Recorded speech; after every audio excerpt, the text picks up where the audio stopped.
Bonjour à tous, je m'appelle William Amzalag et je vous souhaite la bienvenue dans notre 9e épisode de Jeunesse Longevity TV.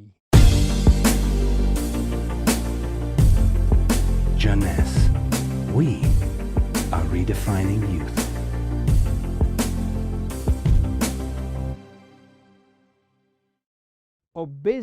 Obésité, ou devrais-je dire, globésité. Aujourd'hui, l'obésité est une épidémie mondiale. Il y a une explosion flagrante de l'obésité au niveau mondial. Même dans des pays où, il n'y a pas si longtemps, la famine était le problème de santé numéro 1.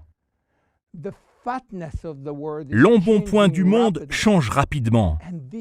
Et c'est très inquiétant, car ça prend des proportions démesurées et personne ne peut contrôler cette nouvelle épidémie. De nombreux enfants sont obèses et deviennent ensuite des adultes obèses.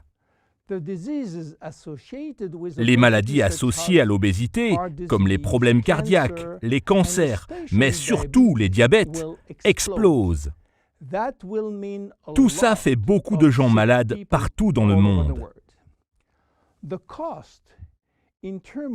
Le coût en termes de mort, de maladies et d'argent dépensé est juste astronomique.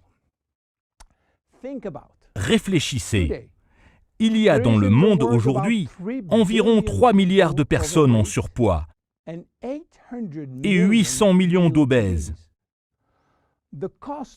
Le coût de l'obésité aux États-Unis est d'environ 150 milliards de dollars par an,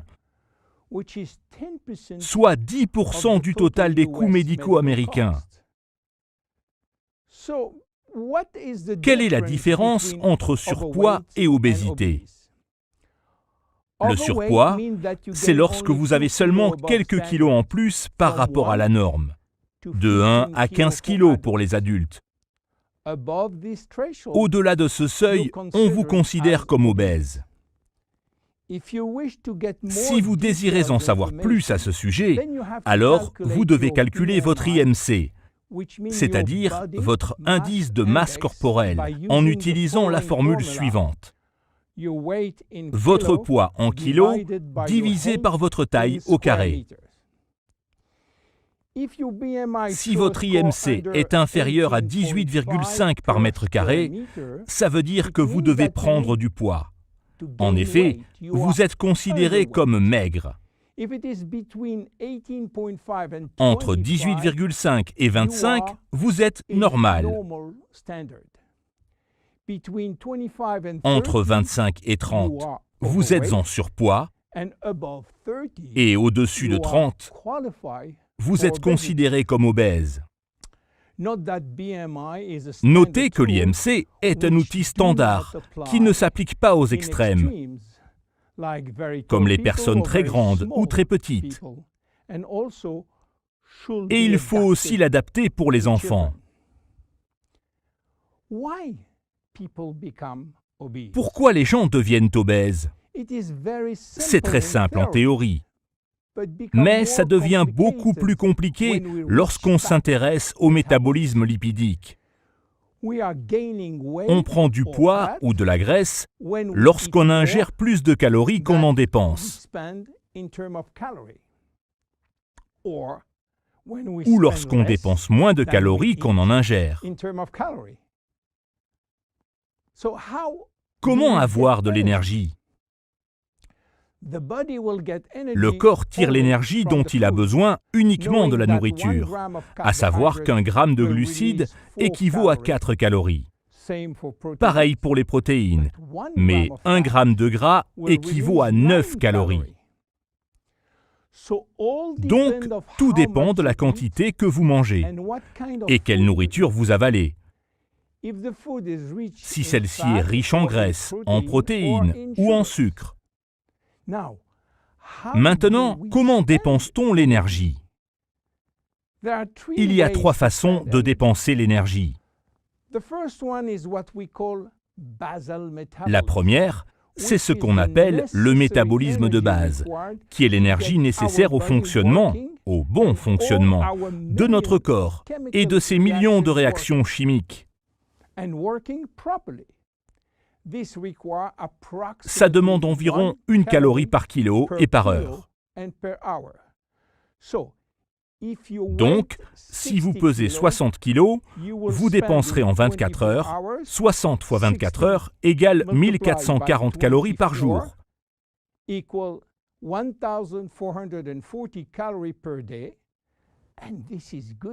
c'est une bonne nouvelle, parce que c'est quelque chose que vous ne pouvez pas contrôler. La deuxième façon de dépenser de l'énergie, c'est en luttant contre la chaleur ou le froid. Et cela dépend de l'environnement, mais aussi de la façon dont vous vous protégez du chaud ou du froid. Ça s'appelle la thermogénèse. Et vous pouvez contrôler un peu ce phénomène. La troisième façon, c'est l'énergie nécessaire pour faire bouger votre corps. Et ça dépend entièrement de vous. Tout cela pour dire que l'activité physique est la seule façon contrôlable de dépenser de l'énergie. Nous verrons plus tard que cette façon très simple de prendre ou de perdre du poids est influencée par de nombreux autres facteurs, notamment le contrôle du métabolisme lipidique par un groupe d'hormones sophistiquées. Donc, pourquoi une telle épidémie? Pour comprendre cela, nous devons remonter à 20 000 ans en arrière. Aussi surprenant que cela puisse être, nos gènes n'ont pas changé depuis 20 000 ans. À ce moment-là, la vie des hommes était assez difficile. En effet, elle tenait à la seule nourriture disponible. Et la nourriture n'était disponible qu'au printemps et en été. Le reste du temps, il n'y avait pas de nourriture. C'était presque la famine. Nos gènes ont dû s'adapter et s'accommoder avec cette alternance d'abondance et de famine afin de créer une sorte de stock à énergie. La cellule graisseuse était née. Cette cellule avait la capacité de stocker tous les types d'énergie provenant de la graisse, des glucides et même des protéines. Elle peut atteindre 50 fois sa taille et retenir l'énergie sous forme de triglycérides.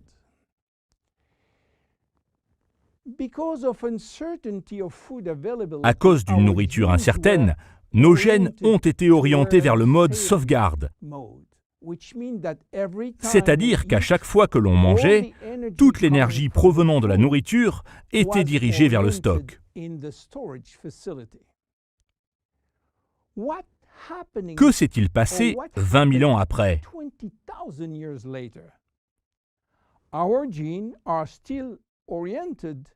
Nos gènes sont encore et toujours en mode sauvegarde, mais il n'y a plus de famine, au contraire.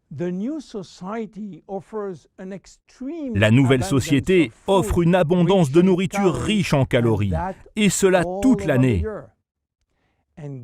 Et devinez ce qu'il se passe? Tout va d'abord dans le stock. Et une fois que c'est dedans, c'est très difficile de les faire sortir. Vous comprenez maintenant pourquoi il est si difficile aujourd'hui de ne pas prendre du poids ou du gras. Mais il y a un autre facteur. Il y a 20 000 ans, afin de rapporter à manger à la maison, les hommes chassaient, pêchaient ou grimpaient dans les arbres pour cueillir des fruits. Ça demandait une énorme dépense d'énergie. Aujourd'hui, avec toutes les technologies créées pour porter des objets lourds, les escalators ou les ascenseurs, nous avons considérablement réduit nos dépenses d'énergie. Vous comprenez maintenant pourquoi c'est si facile de prendre du poids ou du gras. Quelles sont les conséquences de l'obésité en termes de santé et de longévité? Pour faire court, c'est un désastre.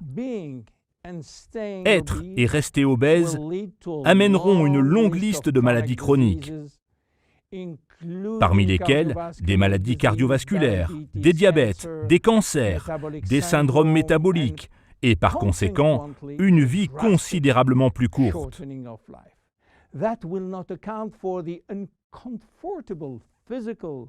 Tout cela ne prend pas en compte l'inconfort physique et les conséquences émotionnelles et mentales d'être gros, pour nous ou pour notre entourage.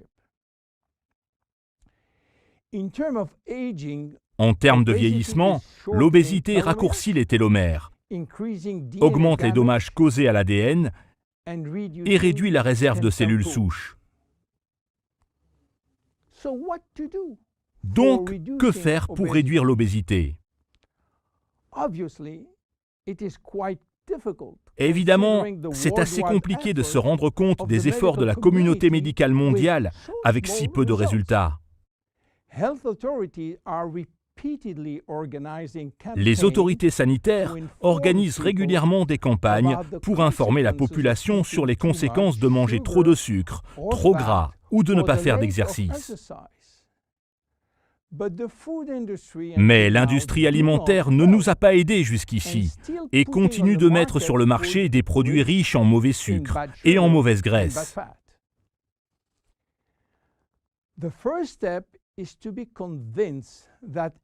La première étape, c'est de vous convaincre qu'améliorer votre mode de vie, c'est-à-dire votre nutrition, votre activité physique, la gestion de votre stress et de vos émotions, de façon à stopper l'alimentation impulsive, serait déjà une très bonne action pour préserver votre vie et votre longévité. La seconde étape serait de consommer des compléments alimentaires spécifiques afin de vous aider à gérer votre métabolisme lipidique et à reconstruire la masse musculaire que vous avez perdue par manque d'exercice.